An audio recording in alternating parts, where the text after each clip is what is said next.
Hi, I'm Adan. And I'm Felicia. And together we're AJ Lowe, the writers of the Sherlock Sam series of children's mystery books. In March this year, our illustrator, Andrew Tan, aka Drewscape, designed a lenticular Sherlock Sam arts installation for Textures, a weekend of words organized by the Arts House. The installation was meant to be visited by readers who could go inside, use the specially designed stamps, and create their very own Sherlock Sam stories.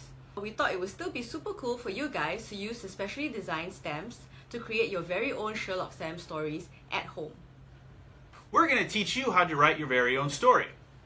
Before we start writing, me and Felicia, we always plot the story that we want to tell. We want to make sure that we have the beginning, the middle, and the end all straight in our head, because there's two writers, and we've got to make sure that we both know what we're talking about. We also have to make sure that we have all the characters that we want to use, which are usually Sherlock and his friends, as well as where the story is going to take place. And what we want the reader to feel when they're reading the story.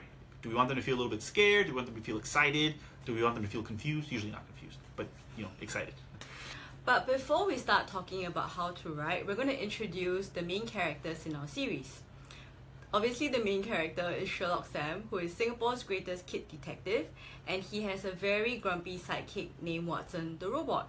He has an older sister, Wendy, who really loves art, and she also really doesn't like mosquitoes.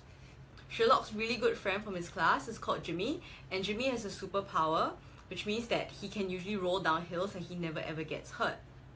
And in Wendy's class, there's Naza and Eliza. Naza is a history buff. He loves anything to do with history or culture. And Eliza actually started off as a mean girl, and she used to bully Sam and his friends.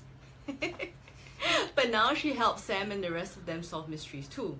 There's also another robot in the story, and his name is Moran, but right now he's more interested in cooking than he is in solving crime. The grown-ups in the story are Mom and Dad, who are Sherlock, Wendy, and Watson's parents. There's Officer Siva, who is a police officer with the Singapore Police Force, and then there's Inspector Lestrade, who is an inspector with the Interpol, the International Police. She usually only shows up when the kids go overseas. Just keep in mind that before you start plotting, you should have already created some characters, and you should have decided where your story is taking place, and when your story is taking place. Because in the very beginning of your story, you're going to introduce these characters to your readers, as well as introduce the setting, where and when the story is taking place. In the middle of the story is where most of the action happens. So if you're telling a mystery story like we do, you're going to introduce possibly more characters who could be suspects, and at least one of which will be the eventual bad guy, right? You also want to reveal lots of different clues, most of which will help your detective character and your readers, figure out who's doing the bad stuff, okay? Some of these clues might also be red herrings that don't actually lead anywhere and just confuse your detective. You need some of those as well in your mystery stories. Now, at the end of the story, you should wrap things up neatly. Your detective should have figured out which suspects are okay, they're actually fine, they didn't do anything, and which suspect is a bad guy.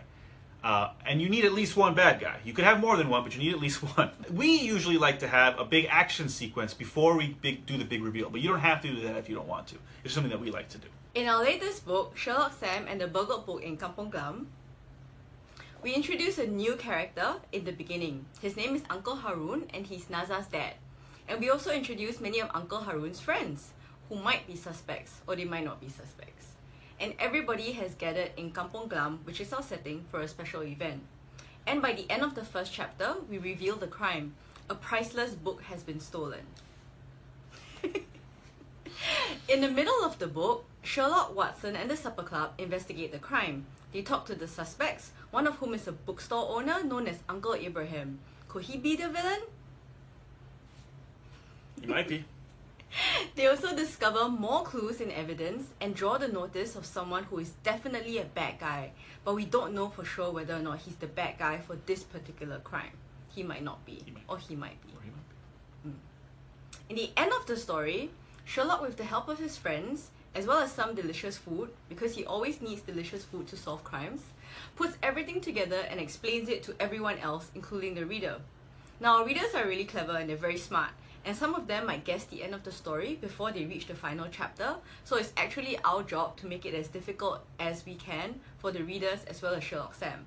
But it also has to be fun. And it has to make sense. Yes. It's very important that it makes sense. And those are the basics of beginning, middle, and end of your stories.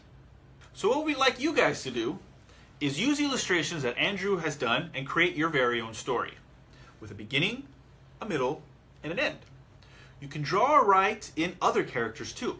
Here's an example of a short story that we came up with. In the beginning of the story, Naza comes running up and he goes, "Oh no, all my orange post-its are gone. All my orange post-its are missing." And Eliza comes up and he says, "Who would steal your orange post-its, Naza? Also, why did the thief only take the orange post-its?" So in the middle of the story, Sherlock decides to investigate. Who stole Naza's orange post-its? Because Watson has recently installed a practical joke program, he suspects Watson. So Sherlock decides to investigate inside Watson's secret compartment. And what does he find in there? Not post-its. He finds cookies. Ding, ding, ding, ding. Cookies. And so Sherlock decides to eat the cookies. Munch. As he's munching the cookies, Jimmy shows up and says, Hey, Sherlock, why are you eating all those cookies by yourself? You should share with me. Also, would you like some orange juice?" And then Sherlock has a brainwave. He goes, "Wait a minute. Where did I see orange juice earlier today? Didn't I see something about orange juice earlier today?" Ding, ding, ding. In the end of the story, Sherlock Sam actually saw Inspector Lestrade earlier, and she had a costume on that was made of paper mache, and it was an orange juice vending machine. As it turns out, Inspector Lestrade left a post-it informing Naza that she had borrowed all his orange post-its, but the post-it fell off and flew away. And Naza, poor panicked Naza, never got the message. The end. So we hope you enjoyed our story and our writing tips. If you'd like to write your very own Sherlock Sam short story with these illustrations, you can download the illustrations from the Arts House website. There will be instruction at the end of this video on how to do that. Thank you to everyone. Thank you, all of you guys, for watching this video. Hopefully you had some fun. Hopefully you learned a little bit. And keep on reading lots of books, and make sure to stay safe. Thanks, guys. We'll see you soon. Bye. We'll see you soon. Bye.